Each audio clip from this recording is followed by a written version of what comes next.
Hello, ladies and gentlemen. Welcome to the Duos universe. Now, a few months ago, I made a video on the best book I have read. The best, you call it a novel. Let me call it just a book. And that was on Rich Dad, Poor Dad by Robert Kiyosaki. I hope you guys remember the cash flow quadrant, the rat race. And then towards the end of that video, I promised that I'll do a video on the book that I'll never advise anyone to read. This is that day. Sorry that it has taken a number of months to do this video. And I've made a few comments here. So you'll see me reading somewhere. Don't wonder. This book is a bestseller. Don't get it twisted. The guy has made millions using it. But then I also believe that he has made millions not because of how profound it is, but because of how controversial it is. I know maybe that was his idea, maybe that was his intention, to cause as much controversy as possible. I don't know. The guy has sold 1.2 million copies. So yeah, he is a bestseller. But I would never advise you to read the book. I don't think I went beyond 20 pages. That was enough for me to know that I was wasting my time. Sorry, I'm going to be brutal with this because I didn't like it. My pastor always tells me that I need to invest in the things that I believe in. If it's in business, I need to read books that will help me become a better businessman or a better manager. But this one, when I was going for it, I thought it was to give me power, good power, but to me it was just corrupting my mind. This book is the 48 Laws of Power. By coincidence, it's also written by another Robert, but not Robert Kiyosaki, but Robert Greene. And this guy has done some work that I would want to criticize without mercy. Sorry if you love it. Maybe you can comment on them. Maybe you can put your comments down there if you do not agree with me. I'll share seven laws that are in that book, and I'll tell you why I could not even go beyond the 20th. Let's go with the first one. Never outshine your master. Fine, to some extent it makes sense because some masters will fire you when they feel like you look like a know-it-all. But then in the current day and age, when I am employing somebody, is because he can do a job that I can't. So if he shines in it, then I made the right choice employing that person. If my manager would sack me because I've shown that I'm too powerful, then he didn't deserve me from the word go. I'm an alpha male. I wish I was a beta male or I was an omega. But any of those three will always want to shine. Personally, I would want my employees to shine.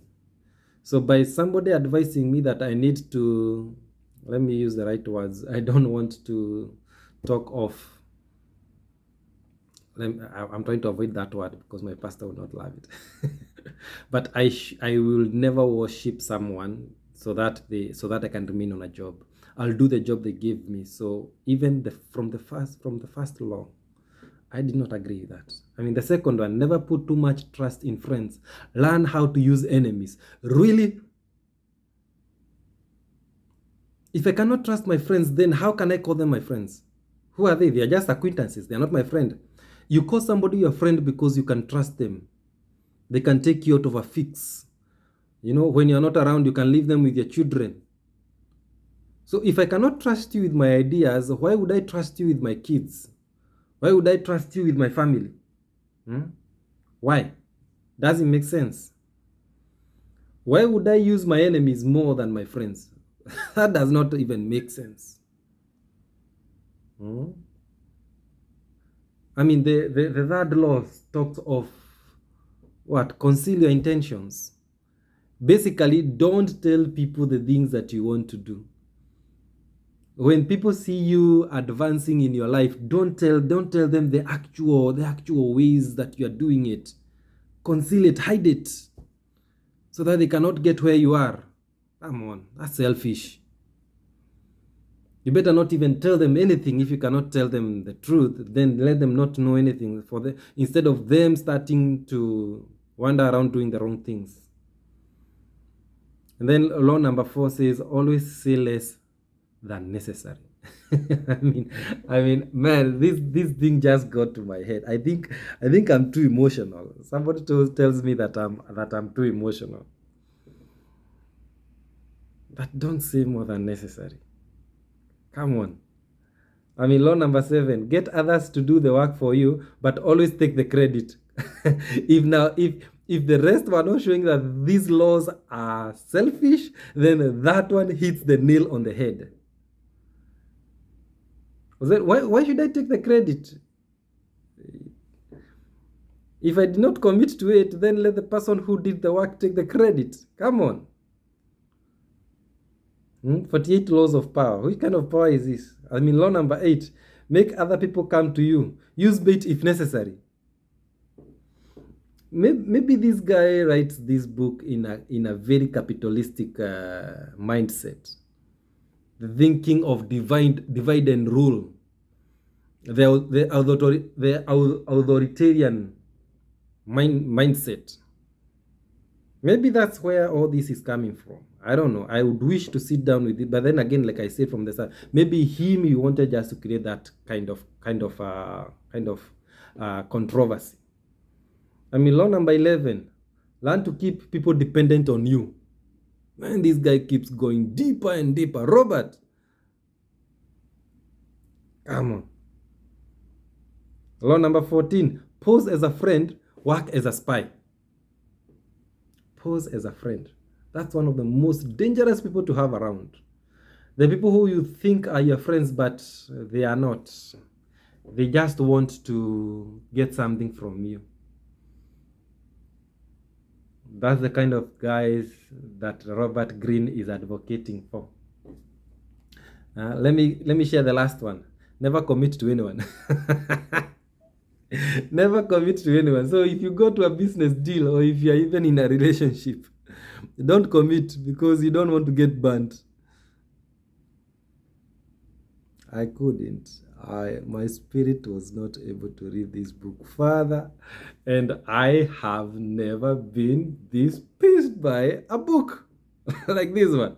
I wish it was boring. I wish I left it because it was boring. But I don't remember myself reading a book that I was so against in every sense. To me, it didn't make sense. Maybe it did to you, so maybe you can share on the comments. But come on. Cannot be this materialistic. You cannot be this selfish in this life. Man, you'll die with your ideas if you don't share them. My pastor reminded us that he would rather die empty here in the head, because he shared everything he had with others, than die with it and take it to the grave. The grave is the richest place on this world. Why? Because people have ideas and they go and die with them. Actually, sometimes when I share my ideas with people, it makes me even open up my mind even more. And some of the business ideas that I share, I know I cannot be able to actualize them. So if somebody else was to take that idea and run with it and benefit from it, then this guy is in a better position to have that, instead of just it going to waste. The 48 laws of power. I would want to hear from the person who has read the whole book. Maybe towards the end you come and understand the mindset, because sometimes when you do not understand and you don't put yourself in the same wavelength with the person who shared it, maybe that's why I'm taking it wrong. Maybe you can convince me to go on and read it to the end. Maybe that's why I'm sharing this, because I like sharing what builds you and what doesn't. I would want to hear from you. But to me, the 48 laws of power is total garbage. I said it. Total garbage. Waste of time. And I make no apologies about it. Let me hear from you. That's all you hear from me. This is the Duos Universe. Which other book am I going to share about? Let me not commit, but once I read something, once it is beneficial to me, I always bring it to my people. That's why I'm in this world. That's why I'm a scholar. A scholar is meant to transfer knowledge.